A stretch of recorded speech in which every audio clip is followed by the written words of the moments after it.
Hello, I'm Michael. Is this Steven's mom? His contact list has mom, but I want to be sure. Why are you using my son's phone? Who are you?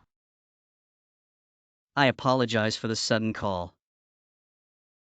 I found your son lying face down in the street. I rushed over to help him and called an ambulance. He appears to be injured. Oh my God, what happened? Is he hurt? Is the ambulance on its way? Which hospital will they take him to? Is this for real? It's not a prank, is it? Hello? Please, answer me. This had better not be a joke. I saw Steven's name on his school bag and double-checked in his notebook. His first name was clearly written on the front of his notebook. This is not a joke, it's a genuine emergency. Currently, we're on the road behind the town hall, near the intersection on 3rd Street. Oh my God, what happened? That's the route Steven takes to school. Is Steven okay? He's unconscious but breathing. I called the ambulance a few minutes ago, and they said they'll arrive shortly. I'll hand over this phone to the paramedics when they arrive. I'll probably need to stay here and explain the situation to the police. May I call you back? I'm at work right now, but I'll inform my boss and come right away. That sounds good. I'll give you a call. I've just arrived at the hospital. Did I remember your number correctly? Is this Alex speaking? I'm incredibly grateful for all your help. Thank you so much. How is your son doing now? He's currently under the care of a doctor and receiving treatment. However, he's still unconscious. It appears he sustained a significant head injury. If he doesn't regain consciousness soon, there's a risk he may remain in a vegetative state. I'm genuinely sorry to hear that. I can't begin to imagine how difficult this must be for you. If only I had found him a bit sooner. No, please don't blame yourself. You were a tremendous help. Thank you. If the ambulance had arrived any later, his condition would have been much worse. If you hadn't stopped to help him, another car might have struck him on that empty street. It's astonishing that no one else did. Truly, thank you so much. The street was close to my house, so I just happened to be passing by. Oh, I see. You finding him was the silver lining in all of this. There's a major street nearby, but the one he was on is quite deserted. I've been concerned about him taking that route to school. I'd prefer he walked on a busier street in case something like this ever happened. I understand. I live only a 5-minute walk from where I found him, so I get it. So, what happened to Steven? Was it a traffic accident, like a hit and run? I apologize for prying, it's really none of my business. I can't help but be curious. It's likely a traffic accident, considering you found him in the street. I just wish there were some witnesses. But, if there were any witnesses, they'd report it, just like you did. It would be helpful if there were security cameras nearby. I found Steven shortly after the accident, so We'll just have to wait and see. Thanks to everyone's help today, he's okay. You must have spent a long time talking to the police and reporting the accident. it's no trouble, I'm still a college student, so I had the time to assist the police. I'm a senior, and I've already secured a job, so I have a lot of free time these days. I've finished all the major courses, so now it's just easy classes. I found Steven on my way back from one of my classes. By the way, do you attend H University? It has a fantastic reputation. The students there are incredibly talented, you must be very bright. I don't know about that. We're just dedicated to our studies. Speaking of which, Stephen also enjoys studying, right? I noticed his test papers in his bag when I was trying to find out his name. He had perfect scores on all of them. He's working really hard because he dreams of becoming an astronaut. Of course, I want him to chase his dreams. But I think it's also essential to have more achievable goals. I'm sorry for venting to a stranger. No need to apologize. Being a mom must be incredibly challenging. Even though I can't do much, I genuinely hope Stephen's dreams come true. Please don't stress yourself. Good evening. It's Alex. Is Stephen conscious? I apologize for sending so many messages, I'm just really worried. No, he's not awake yet. Please don't worry. I truly appreciate your concern. Even if you don't reach out, I'll keep you informed if there are any developments. Alright, thank you. Have you heard any details about the incident yet? The police said it was a hit and run. They're searching for a vehicle in the vicinity that matches the description of the incident. They're particularly focused on cars with damage consistent with the incident. There's some red paint on Stephen's bag's metal zipper that wasn't there before. Possibly from the car involved. I see. Do you think the occupants of the car were aware they hit someone? If they didn't realize, then maybe it's not technically a hit and run. It seems pretty evident when you hit a child with a car. I was just speculating, if they haven't been charged yet. Maybe it's too soon to label it as a hit and run. Perhaps the driver wasn't even aware of the incident. Is it possible that some individuals might claim they didn't realize? Well, there is noticeable damage to the car. If there's substantial damage, you'd think they'd realize they hit something. It might be unreasonable to assert they didn't know if there's damage to the car. If there's a dashboard camera, that could provide some evidence, though. Oh, right. You're absolutely correct. Good morning. How's Stephen? Any updates? I hope he's making some progress. I couldn't sleep at all because I was so worried. I'm sorry for making you worry. But he's fine now. A damage report was filed. The police are on their way to arrest you now. Huh. Why would they come to arrest me? I haven't done anything but help throughout this whole situation. This morning, Stephen regained consciousness. He told us everything about the incident. The hit-and-run driver was you. I really can't believe it. How could you pretend to act so concerned? It's terrifying that there are people like you in the world.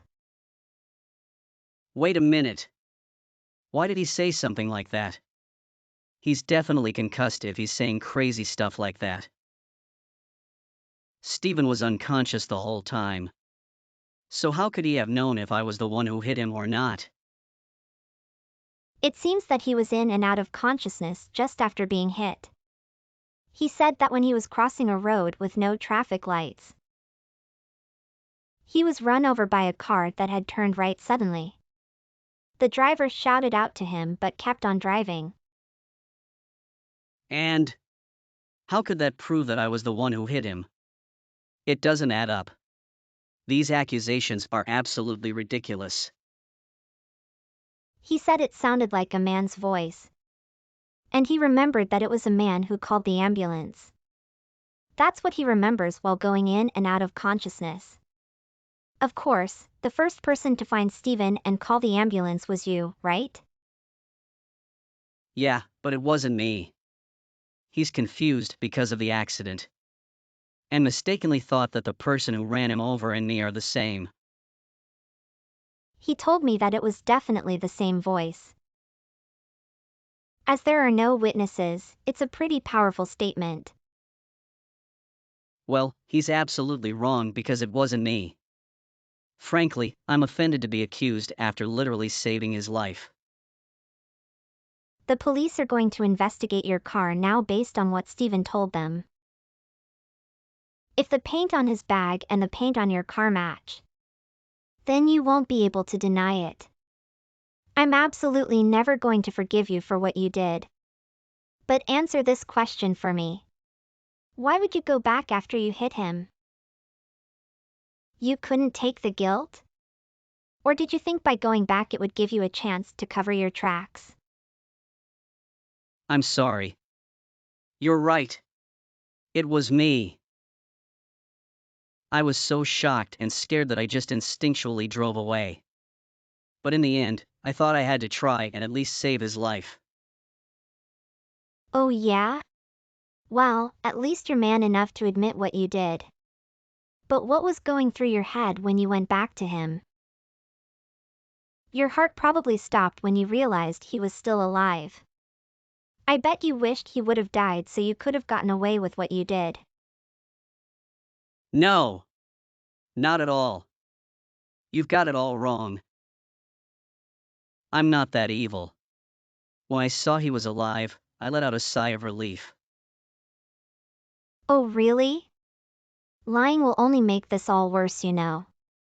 The punishment for hit and run will already be severe. I didn't hit and run though. I went back, didn't I? I called for help. What else more could I have possibly done? I did everything a driver has to do. But you still drove off at first, didn't you? The moment you willingly left the scene of the crime, it became a hit and run. You only called an ambulance to throw us off the scent that it was you. You're judging my character a little too harshly. Can you not make accusations like that about me? Just before the incident, Steven remembers looking up and seeing the clock tower. But the ambulance wasn't called until 30 minutes after that. You told me that you live 5 minutes away from there, right? Why did it take you so long to get back to him? Well, my head was messed up when I got home. My mind was racing a million miles an hour. I didn't know what to do.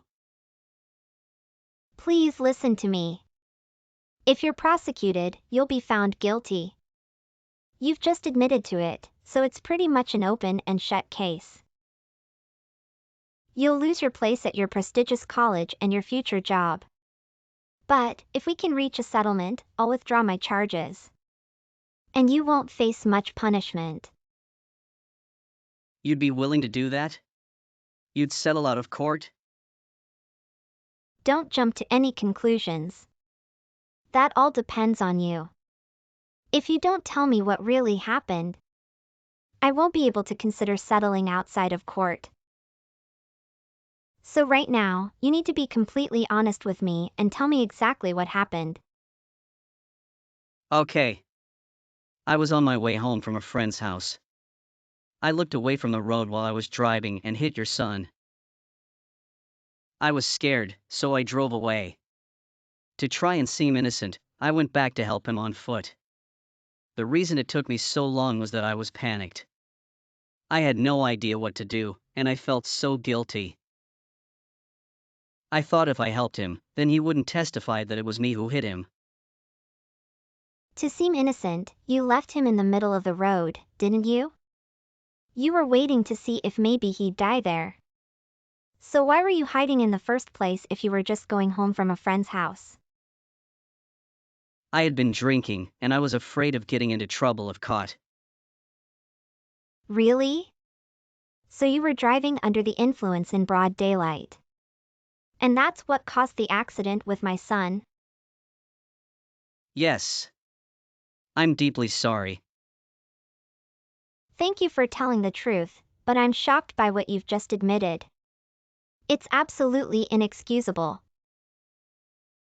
I called an ambulance and contacted you, so that I wouldn't appear to be avoiding responsibility.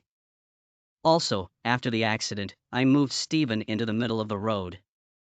I thought another car might hit him.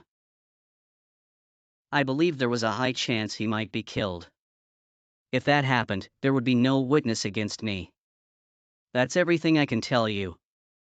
I've been completely honest. Now, I'd like to discuss settling this out of court. What are you suggesting? You've confessed not only to hitting my son while intoxicated, but also to attempting to harm him by leaving him in the road. I understand everything clearly now. You're a heartless criminal. Resolving this outside of court is a terrible idea. You're not someone who should be back in society. What? I told you everything, didn't I?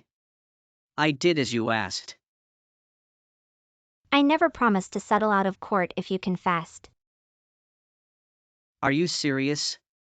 You deceived me, you deceitful person. How dare you lie to me? You knew exactly what you were doing. Are you kidding me? I could say the same about you.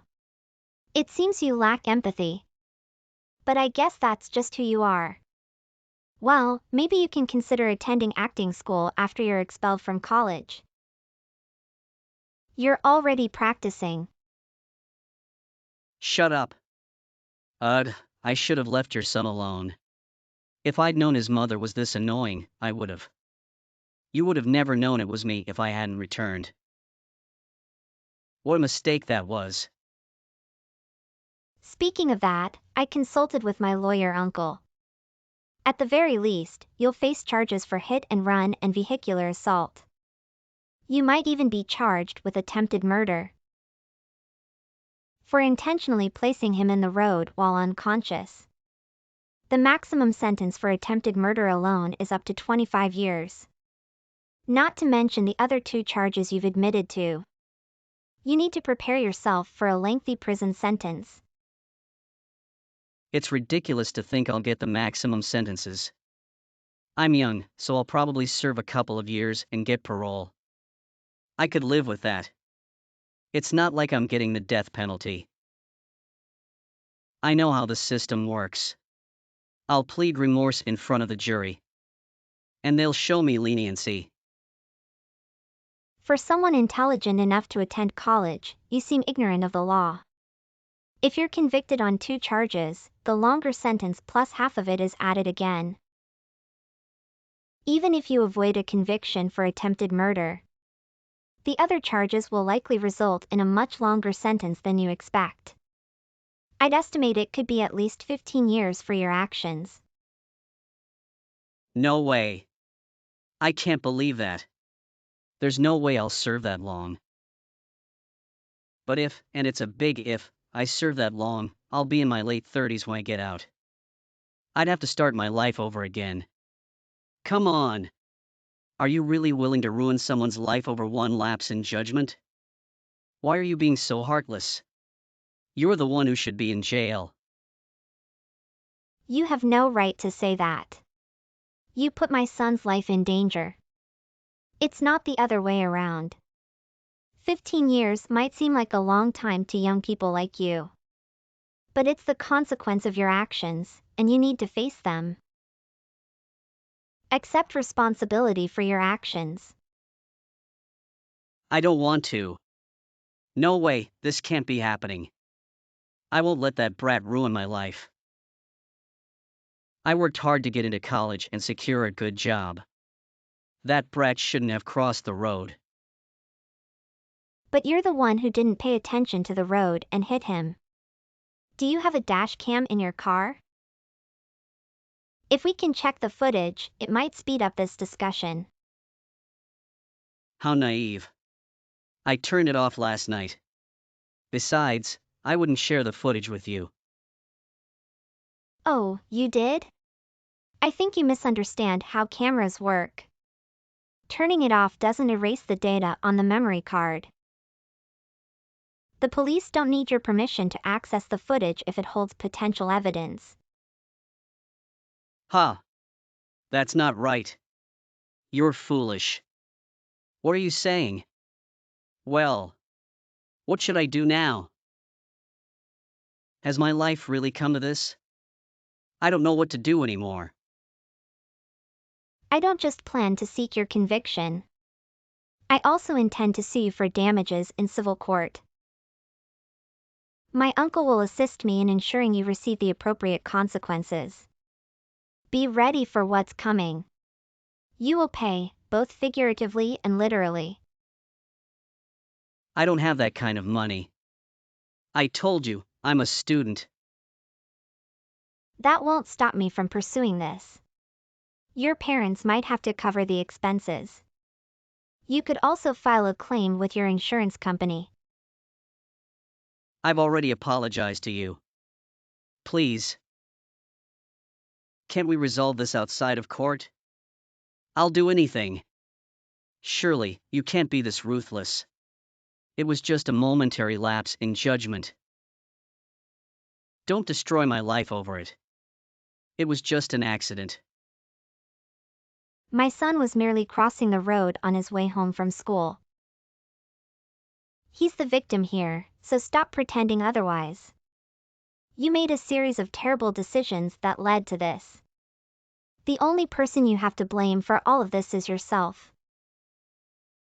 Following that, they compared the paint on Steven's backpack to the car's paint. Alex underwent a police interview and was arrested after he confessed to it. However, I already had his confession when he admitted it through text messages. The harsh reality hit him when the police officers slapped the handcuffs on him. Thanks to a friend's testimony, it was confirmed that Alex had been heavily drinking before the incident. Recovered footage from the dashboard camera clearly showed Alex driving recklessly. As a result, Alex faced charges of vehicular assault and hit and run. He received a 13-year prison sentence. He's currently 22, so he'll be in his mid-30s upon release. 13 years must feel like an eternity for someone so young. Alex had to abandon his college studies, and his job offer was revoked. Well, that's to be expected. On the other hand, Steven managed a full recovery. Steven immersed himself in textbooks while in his hospital bed, eager to make up for lost time. At one point, he wondered about the future. But he's now grateful for the incident as it improved his life. It provided him with even more time to study. Regardless of the generation, everyone contemplates when they hear about drinking and driving. I'll be fine if I'm not too drunk. One drink won't hurt. As long as no one finds out, it's okay. Such thinking is what leads to accidents like the one he caused. Drinking and driving is completely unacceptable, no exceptions. If you suspect you've had too much to drink, chances are you have. And you should either stay put or call a taxi. I understand there are still people who will continue to drink and drive despite knowing the risks and how dangerous it is. Please, I implore you from the depths of my heart. Let this story serve as evidence that drinking and driving never pays off.